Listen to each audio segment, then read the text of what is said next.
আজি কেবিনেটত আমি এটা যথেষ্ট ডাঙৰ সিদ্ধান্ত গ্ৰহণ কৰোঁ। আপোনালোকে জানে যে ইমান দিনে NPS OPS ৰাজ্য চৰকাৰৰ কৰ্মচাৰীসকলৰ বাবে এটা আলোচনাৰ বিষয়বস্তু আছিলে। ভাৰত চৰকাৰে এটা সিদ্ধান্ত গ্ৰহণ কৰিছিল যে 25 বছৰ কাম কৰি থকা যিসকল চৰকাৰী কৰ্মচাৰী তেওঁলোকে যেতিয়া ৰিটায়াৰমেণ্ট হয় তেওঁলোকক আমি পুৰণি পেঞ্চন আঁচনিৰ দৰেই আমি পেঞ্চন প্ৰদান কৰিম। আৰু যিসকলে 10 বছৰ কাম কৰি তেওঁলোকে ৰিটায়াৰমেণ্ট হ'ব লগা হয় তেওঁলোকৰ কাৰণেও আমি পেঞ্চনৰ ব্যৱস্থা কৰিম। আৰু পেঞ্চনৰ লগতে তেওঁলোকে DA আদিও লাভ কৰিব। আৰু এই নতুন স্কিমটোৰ নাম দিছিলে ইউনিফাইড পেঞ্চন স্কিম। তাৰ মানে OPS আৰু NPS দুইটাৰে সামঞ্জস্য ৰাখি ভাৰত চৰকাৰে চৰকাৰী কৰ্মচাৰীসকলক নিশ্চিতভাৱে পেঞ্চন প্ৰদান কৰিবলৈ ইউনিফাইড পেঞ্চন স্কিম আৰম্ভ কৰিছিল। দেশৰ 4খন ৰাজ্যই ইউনিফাইড পেঞ্চন স্কিম এতিয়ালৈকে গ্ৰহণ কৰিছে। আজি আমাৰ ৰাজ্য চৰকাৰেও এই ইউনিফাইড পেঞ্চন স্কিম অসমৰ চৰকাৰী কৰ্মচাৰীসকলৰ বাবে এডপ্ট কৰে। ইয়াৰ ফলত ৰাজ্যত বহুত দিনৰ পৰা চলি থকা NPS আৰু OPSৰ বিতৰ্ক সামৰণি পৰিব। যিসকলে NPSত থাকিব খোজে, বিশেষকৈ যিসকল ডেকা ল'ৰা নতুনকৈ নিযুক্তি হৈছে তেওঁলোকে NPSতে বেনিফিট বেছিকৈ পাব UPSতকৈও। কিন্তু আমি দুইটা অপশ্যন তেওঁলোকৰ বাবে খুলি দিছোঁ যে তেওঁলোকে নিজে বিচাৰিলে NPSতো থাকিব পাৰিব বা তেওঁলোকে UPSতো যাব পাৰিব। UPSলৈকে যোৱা মানে তেওঁলোকে নিশ্চিত পেঞ্চন OPSৰ লোকসকলে যেনেকে পাই আছিলে ওল্ড পেঞ্চন স্কিমৰ UPSত গ'লে তেওঁলোকে নিশ্চিতভাৱে পেঞ্চন লাভ কৰি থাকিব।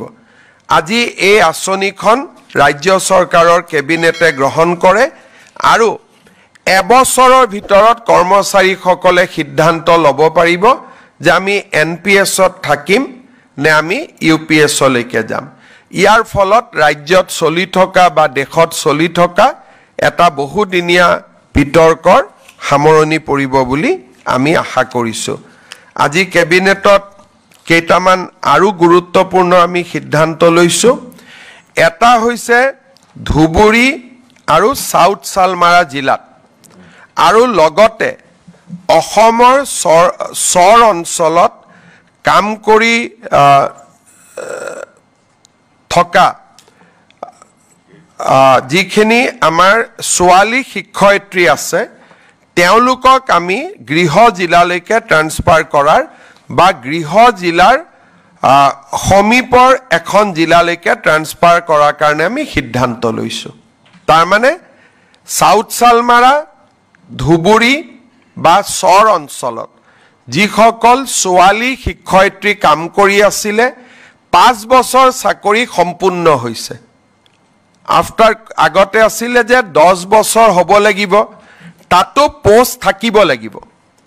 আজি আমি সিদ্ধান্ত লৈছোঁ যে আমি ধুবুৰী আৰু দক্ষিণ শালমাৰা জিলাত আৰু চৰ অঞ্চলত কাম কৰি থকা আৰু 5 বছৰ সম্পূৰ্ণ কৰা সকলো ছোৱালীক আমি গৃহ জিলা বা গৃহ জিলাৰ সমীপৰ যিকোনো এখন জিলালৈকে আমি ট্ৰান্সফাৰ কৰাৰ সিদ্ধান্ত লৈছোঁ। কোনোবা যদি ডিব্ৰুগড়ৰ ছোৱালী কাম কৰি আছে ডিব্ৰুগড়লৈকে যদি পোষ্ট নাই আমি তিনচুকীয়া শিৱসাগৰ বা ধেমাজিত দিম। যদি কামৰূপ জিলাৰ সন্তান সাউথ চালমাৰাত কাম কৰি আছে আমি কামৰূপ জিলাত দিব নোৱাৰিলেও মৰিগাঁও নলবাৰী আমি ইয়াত দিয়াৰ কাৰণে চেষ্টা কৰিম। ই এটা ছোৱালী শিক্ষয়িত্ৰীৰ কাৰণে এটা বহুত ডাঙৰ সকাহ হিচাপে পৰিগণিত হ'ব বুলি আমি আশা কৰিছোঁ। ৰাজ্য চৰকাৰৰ কেবিনেটে আজি আৰু এটা সিদ্ধান্ত লৈছে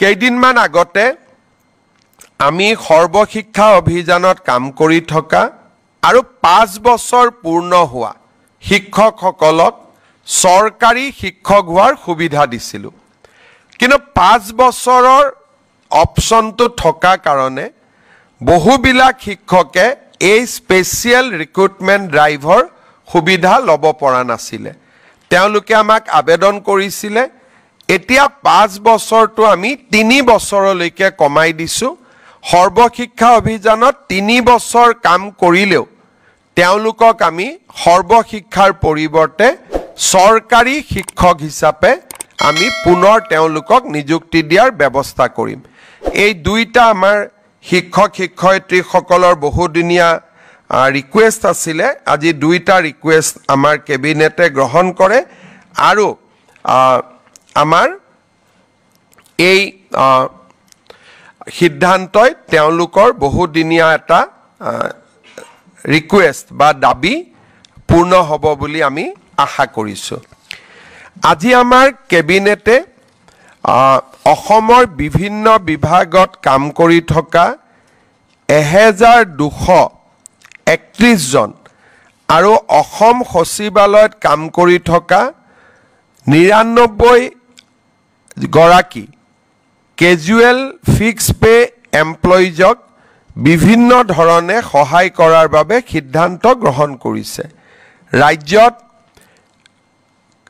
মিনিমাম যেটো 1231 গৰাকী মাষ্টাৰ ৰোল কেজুৱেল আৰু ফিক্স পে ৱৰ্কাৰ আছে এতিয়াৰ পৰা আমি তেওঁলোকক মিনিমাম পে স্কেল প্ৰদান কৰিম এই সিদ্ধান্তটো আজি কেবিনেটে গ্ৰহণ কৰে আনহাতে আমাৰ অসম সচিবালয়ত কৰ্মৰত 99 গৰাকী ফিক্স পে ষ্টাফক আজি আমি তেওঁলোকৰ দৰমহা প্ৰথম বৰ্তমান তেওঁলোকে 9000 পায় আমি 9000ৰ পৰা 16400 টকালৈকে বৃদ্ধি কৰিছোঁ আপোনালোকে জানে যে অহাকালি আমাৰ সমগ্ৰ ৰাজ্যতে অৰুণোদয় আঁচনিৰ তৃতীয় সংস্কৰণ শুভাৰম্ভ হ'ব ৰাজ্যৰ 30 লাখ লোকে এই অৰুণোদয় আঁচনিৰ ধন কালিৰ পৰা পাবৰ বাবে আৰম্ভ হ'ব অৱশ্যে বিটিচিৰ সিলেকশ্যনৰ প্ৰক্ৰিয়া এতিয়াও চলি আছে সেইবাবে বিটিচিৰ হিতাধিকাৰীসকলক পুঁজি দিওঁতে আৰু কিছু পলম হ'ব কিন্তু অহাকালি যি 30 লাখ আইমাতৃয়ে অৰুণোদয় আঁচনি লাভ কৰিব